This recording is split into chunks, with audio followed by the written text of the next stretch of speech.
जय श्री कृष्णा। पोष माह में सकरात का बहुत ही बड़ा महत्व माना जाता है और सकरात के दिन बहुत से दान दक्षिणा देने पर 100 गुना फल मिलता है।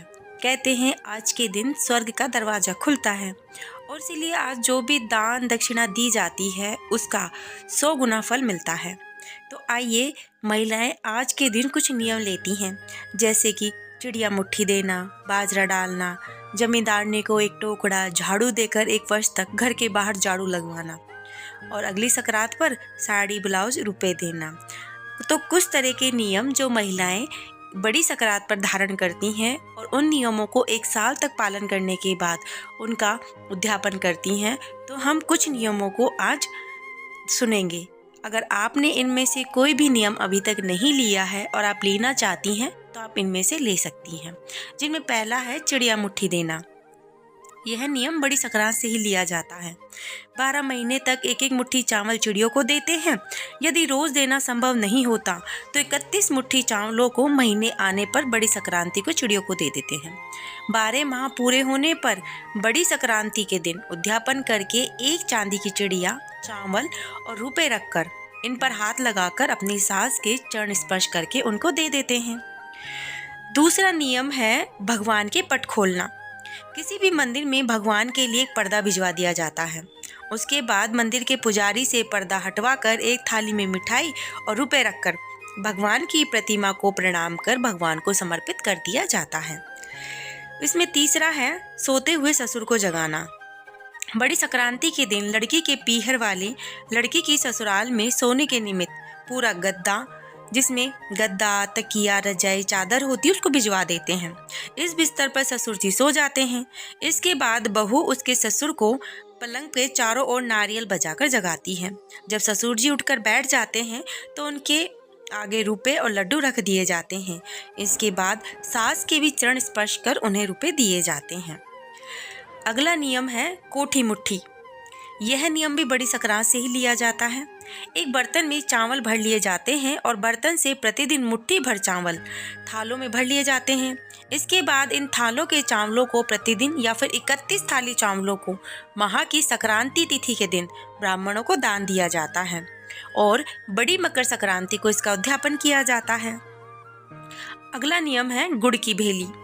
गुड़ की भेली बहू अपनी सासू जी को देती है और कहती है, लीजिए सासू माँ थैली और दिखाओ अपनी हवेली। अगला नियम है मेवा मठरी। फल, मेवा, मठरी देते समय बहू अपनी सासू से कहती है, लीजिए मम्मी मठरी, खोलिए अपनी गठरी। अगला नियम है पति को पान खिलाना। पत्नी अपने पति को पान खिलाकर कहती है, लो सैया जी पान, रखो सदा हमारा मान। इसके बाद अगला नियम है पति को छुआरे देना। उसके बाद देवर को बादाम खिलाना, ननद को मनाना। उसके बाद घाट पाट सींचने का नियम बड़ी सकरात से ही लिया जाता है। यदि रोज सींचना हो तो रोज सींचा जाए, नहीं तो महीने की जो संक्रांति आए उसको 31 जगह पूरे 1 माह सींचकर पूरा कर लिया जाता है। अपने घर के आगे थोड़ा सा गोबर रखकर उस पर जल के छींटे देकर गोबर पर रोली की 7 बिंदी लगाकर चावल चढ़ाए जाते हैं और जल गोबर की ढेरी के आगे सींचा जाता है। इस प्रकार 12 माह तक पूजा की जाती है और इसके बाद बड़ी संक्रांति आने पर उसका उद्यापन किया जाता है। इसके बाद है थाल परोसना। ताऊ ससुर, चाचा ससुर, मामा ससुर, ददिया ससुर, ससुर जी, जेठ जी इत्यादि के किसी के भी आगे, संभव हो तो सभी का आगे, नहीं तो किसी एक के आगे बहू एक थाल में रुपए रखकर मिठाइयाँ परोस कर रख देती है। इसके बाद सभी लोग बहू के लिए जितने चाहें उतने रुपए दे सकते हैं। सासू जी को नए कपड़े बनवा सकते हैं संक्रांत के दिन, ये भी नया नियम है। रूठी हुई सासू जी को मनाना। बड़ी संक्रांति के दिन सासू जी गुस्सा होकर अपने कमरे को छोड़कर दूसरे कमरे में बैठ जाती हैं। इस पर रूठी हुई बहू सासू जी को मनाकर उन्हें कपड़े पहनाकर रुपए देती है और चरण स्पर्श करती हैं और सासू जी से निवेदन करती है कि अपने कमरे में चलो। इस प्रकार सासू अपने कमरे में आकर और प्रसन्न होकर बहू को शुभाशीष देती हैं। उसके बाद 15वां नियम है सासू जी को सीढ़ी चढ़ाना। मकर संक्रांति के दिन बहू अपनी सासू को सीढ़ी चढ़ाती है।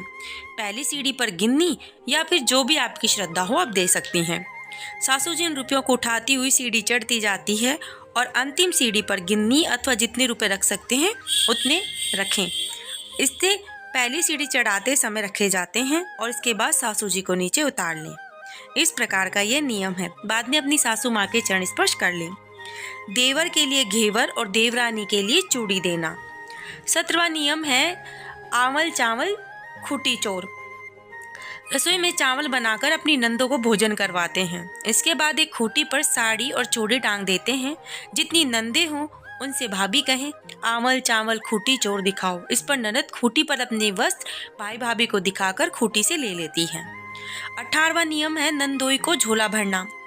इसमें नंदोई के घर जाकर गीत गाते हैं तथा नंदोई के सारे कपड़े उन्हें देते हैं, जिसमें नंदोई को दुपट्टा उड़ाकर मेवा मिठाई और रुपए रखकर तिलक करके नारियल देते हैं। 19वां नियम है जेठ को जलेबी देना। 20वां छीके भोजन। छीके भोजन में मेवा मिठाई और रुपए रखते हैं और फिर छीके से ससुर या जेठ सामान लेकर अपनी बहू को आशीष देते हैं। 21वां नियम है जेब भरना। बहू जेठ की लड़की, कुंवारी ननद, देवर, भांजी की जेब में मेवा और रुपए भरती है। ननद और जेठ की लड़की यदि छोटी हो तो उसे फ्राक भी दे सकते हैं, कपड़े भी पहना सकते हैं। 22वां नियम है जलेबी और पान का नेक। एक नारियल में गिन्नी और रुपए भरकर अपने पति को देती हैं। उस नारियल के ऊपर 4 जलेबियां, पान और रुपए रखकर भी देती हैं। 23वां नियम है पति को मलाई खिलाने का। 24वां पति के पैर धोकर पीना। 25वां नियम है सासू जी की पीठ मलना। 26वां नियम है दोघड़ लाना। जिसके पुत्र उत्पन्न हो वह बड़ी संक्रांति के दिन अपनी माँ के यहाँ से दोघड़ लाती हैं। फिर एक मिट्टी के घड़े में पानी भरकर रखती हैं। इसके बाद उसके ऊपर एक चांदी के लोटे में जल भरकर रखती हैं तथा रुपए में एक लोटा डाल दिया जाता है। इसके बाद घड़े पर रोली से सतिया बनाकर पूजा की जाती है। घड़े को किसी सेवक अथवा ब्राह्मणी को कंधे पर रखकर ससुराल के लिए जाती है। रास्ते में मेवा और रुपए डाले जाते हैं। साथ में एक चांदी की घंटी लेकर बजाते हैं। पीछे पीछे मायके की स्त्रियां बधावा लेकर गीत गाती हैं। 27वां नियम है दूध पिलाना। इसमें बहू अपने ससुर जी या जेठ जी को चांदी के गिलास में दूध पिलाती हैं। उन्हें मेवा मिश्री मिठाई देकर उनका आशीर्वाद लेती हैं। 28वां नियम है धोती निचोड़ना। इस दिन बहू अपने ससुर या जेठ की भीगी हुई धोती निचोड़ती हैं और सूखने के लिए फैला देती हैं। फिर एक थाली में मिठाई और नई धोती रखकर उन्हें देती हैं। 29वां नियम है गेहूं, साड़ी, रुपया इत्यादि हाथ फेर कर ब्राह्मणी को दिए जाते हैं। 1 साल तक 360 प्रकार की खाने की चीजें मंदिर में या फिर भांजी ननद को 1.25 सेर के हिसाब से दी जाती हैं। 30वां नियम है ब्राह्मणी के सिर में तेल लगाकर उस तेल की शीशी, कंघी, शीशा सिंदूर, मांग का टीका भी दे सकती हैं। ब्राह्मणी के हाथों में मेहंदी रचाकर उसे अंगूठी दे सकते हैं। पैर धोकर उसे पजाव और बिछिए भी दे सकते हैं। 31वां नियम 14 जगह में पुरुषों, महिला और बच्चों को भी कपड़े रखकर सुहाग की वस्तुएं, आभूषण, गीता की पुस्तकें, तुलसी की माला, दक्षिणा रखकर इन्हें 14 ब्राह्मणों को देकर प्रणाम किया जाता है। 32वां नियम है किसी भी ब्राह्मणी को संक्रांति के दिन 12 महीने भोजन कराकर अंतिम संक्रांति के दिन साड़ी, ब्लाउज, दक्षिणा और प्रणाम करके विदा दी जाती है। 33वां नियम है 14 बर्तनों में गेहूं भरकर 14 ब्राह्मणों को दान देकर प्रणाम करना। इसी प्रकार ब्राह्मणियों को भी 14 सुहाग पिटारियां तथा दक्षिणा देकर प्रणाम किया जाता है। 34वां नियम है 100 सेर। बड़ी संक्रांति में प्रत्येक वस्तु 1 सेर देने का नियम लेते हैं और अपनी इच्छा के अनुसार 100 प्रकार की वस्तुएं 1, 2, 5 वर्षों तक दे सकती हैं। 35वां नियम है 14 वस्तुएं दान करना। जिनमें कोई भी चीज हो सकती है वो हम 14 वस्तुएं दान दे सकते हैं मकर संक्रांति पर। 36वां और आखिरी नियम है 36 हजारी। इस नियम में भी 100 सेरी की तरह ही संक्रांत से शुरू करके संक्रांत तक दान देते हैं। इसमें प्रत्येक वस्तु जोड़े से यानी 2-2 दी जाती हैं। जैसे कोई वस्त्र, बर्तन, मसाले, दालें इत्यादि 1-1 किलो नहीं 2-2 किलो दी जाती हैं जोड़े से। इस प्रकार इन नेकों के अतिरिक्त और भी बहुत सारे नेक हैं और ये सब करने वाले की रुचि, श्रद्धा और अर्थ शक्ति पर निर्भर करता है। लेकिन जो भी नेक दिया जाए उससे संबंधित सभी बातों का पूरा पूरा ध्यान दिया जाए। आप भी संक्रांत पर इन नियमों का ले सकती हैं और बड़ी संक्रांत से ही इन नियमों को लेना होता है और 1 वर्ष तक इनका पालन करने के बाद उद्यापन करना होता है। आप सभी को अगर ये वीडियो पसंद आया हो तो चैनल को जरूर से जरूर सब्सक्राइब करें। श्री हरि विष्णु आप सबके सारे मनोरथ पूर्ण करे और आप सभी को स्वस्थ रखें। जय श्री कृष्णा, राधे राधे।